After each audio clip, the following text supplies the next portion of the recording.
नमस्कार, मैं डॉक्टर विकास गोरे, स्त्रीरोग प्रसूति शास्त्र और दूरबीन शस्त्रक्रिया तज्ञ नासिक। मैं गए 32 साल से नासिक में वैद्यकीय सेवा दे रहा हूँ।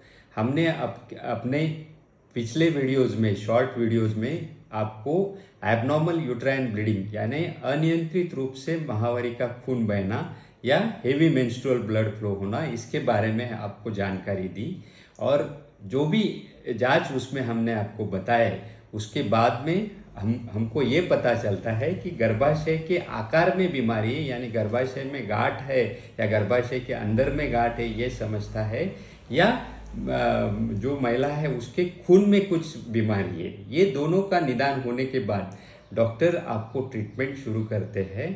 तो उसमें सबसे पहले ट्रीटमेंट का भाग ये होता है कि अधिकतम खून बहने के कारण महिलाओं का हीमोग्लोबिन कम होता है, तो हीमोग्लोबिन बढ़ने के लिए आपको आयरन की गोली दी जाती है।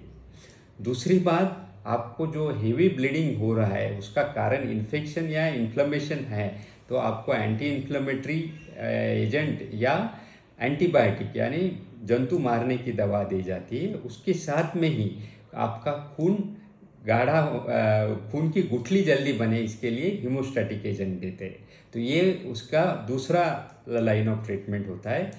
तीसरा लाइन ऑफ ट्रीटमेंट जो होता है उसमें कभी कभी थायराइड का डिस्टर्बेंस या थायराइड की जिसको बीमारी निकलती है तो उसको थायराइड की गोली दी जाती है या प्रोजेस्टेरोन हार्मोन की गोली दी जाती है, ताकि उसका खून बहना कम हो जाए।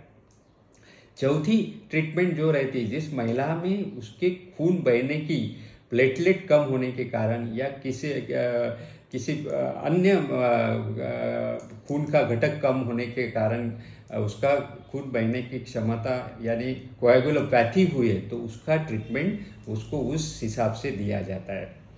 और लास्ट, जब स्ट्रक्चरल बीमारी है, उसको समझो गर्भाशय के अंदर में गांठ है जिसको पॉलिप बोलते हैं, तो गर्भाशय के अंदर में दूरबीन डाल के उसको रिसेक्ट यानी निकाला जा सकता है। गर्भाशय के वॉल में समझो फाइब्रॉइड की गांठ है, तो उसको दूरबीन से लैप्रोस्कोपी से ऑपरेशन करके निकाला जा सकता है।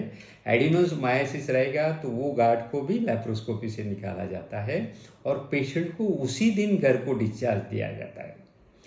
जब हिस्ट्रोस्कोपी के द्वारा समझो ये अपन उसका बायोप्सी लेते हैं और उसमें से कभी कैंसर, दुर्भाग्य से कभी कैंसर आता है, तो कैंसर की ट्रीटमेंट नए सिरे से और अधिक अलग सिरे से की जाती है।